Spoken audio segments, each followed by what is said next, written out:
નર્મદામાં સરસ્વતી સાધના યોજના અંતર્ગત વિદ્યાર્થીઓને આપવામાં આવતી સાયકલો ધૂળ ખાય છે। રાજપીપળાની આદર્શ નિવાસી શાળાના લાભાર્થી વિદ્યાર્થીઓને આપવાના બદલે આ સાયકલો કમ્પાઉન્ડમાં ખુલ્લી પડી છે। આ સાયકલો ઉપર પ્રવેશોત્સવ 2023 પણ લખેલું છે। જો કે ચોમાસું હોવાથી લાંબા સમયથી ખુલ્લામાં પડેલી આ સાયકલોને કાટ લાગવાનું શરૂ થયું છે।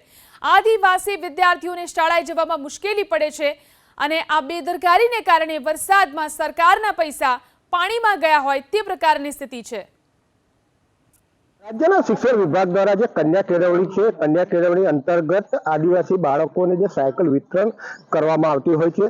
આ સાયકલ જે આપ દ્રશ્યોમાં જોઈ રહ્યા છે એ સાયકલ શાળા પ્રવેશોત્સવ 2023ની છે અને છેલ્લા 1 વર્ષથી આ સાયકલો જે આદર્શ નિવાસી શાળા છે, આદર્શ નિવાસી શાળાની અંદર જે કમ્પાઉન્ડ છે, કમ્પાઉન્ડમાં ધૂળ થઈ રહી છે અને હાલ ચોમાસાની સિઝન છે તો ચોમાસા સિઝન દરમિયાન પણ આ વરસાદમાં સાયકલો પડી રહી છે।